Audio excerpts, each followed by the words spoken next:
السلام عليكم ورحمة الله وبركاته. مقطع جديد عن التوب فايف. تكلمنا في الفيديوهين السابقين على أفضل حراس تسجيلا للتاريخ. كان على رأس القائمة البرازيلي سيني ب 131 هدف. المدافعين الأكثر تسجيلا في التاريخ كان الرائع أيضا رونالد كومان الذي يأتي على رأس القائمة ب 253 هدف. اليوم سوف نتكلم عن الأكثر تسجيل الأهداف في مركز الوسط. هؤلاء الخمسة لديهم أهداف أكثر من بعض أساطير كرة القدم. ربما يتبادر إلى ذهنك عندما نقول وسط زيدان وأنيستا وتشافي وكروس وأيضا مودريتش. هؤلاء ليس من ضمن التوب فايف لأكثر تسجيل للأهداف. تابع لنهاية الفيديو لتعرف منهم الخمسة الأكثر تسجيلا للأهداف. وكما عودناكم نبدأ من الخامس إلى الأول، ولا تنسونا لايك واشتراك. نشتي منكم الفزء ب500 لايك. لكل لاعب 100 لايك وهم يستاهلون أكثر من 100. الخامس وهو الرائع الذي لطالما أبهرنا بمهاراته الرائعة، الذي أيضا وقف جمهور البرنابيو تصفيقا لمهاراته وأهدافه، أنه البرازيلي صاحب الابتسامة الرائعة. أكيد أنكم عرفتوها، الساحر رونالدينيو مواليد 1980 الذي استطاع أن يسجل 169 هدف في 458 مباراة لعبها في مسيرته الكروية.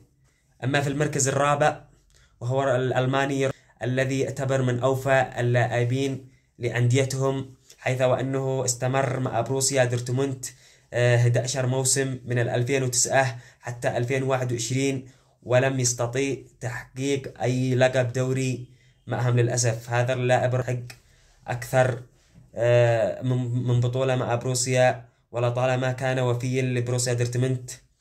ماركوس رويس مواليد 1989 الذي حاليا يلعب لجالاكسي الأمريكي، استطاع أن يسجل 187 هدف في 451 مباراة لعبها لبروسيا وأيضا المنتخب الألماني الذي حرمتنا الإصابات منه كثيرا.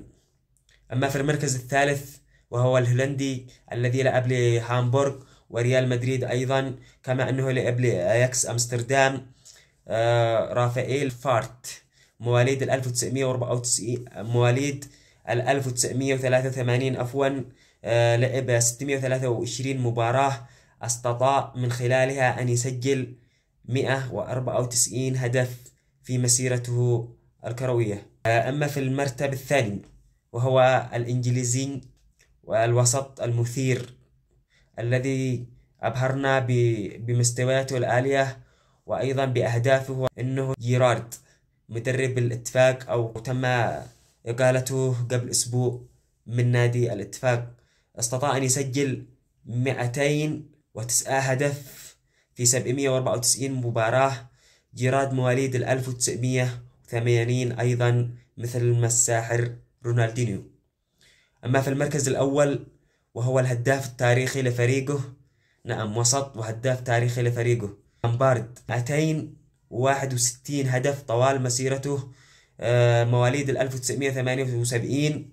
لعب في مسيرته 843 أغلب مبارياته، حيث لعب لتشيلسي وإيفرتون وأيضا نادي السيتيزنز السيتي، إلا أن مسيرته كانت أكثر روعة مع تشيلسي، حيث أنه استطاع أن يسجل لهم 211 هدف، من ضمنها 23 هدف في دوري الأبطال. نرجو أننا قد قدمنا لكم مقطع رائع، ولا تنسونا من اللايك والاشتراك، ودمتم بخير. إلى فيديو لاحق إن شاء الله.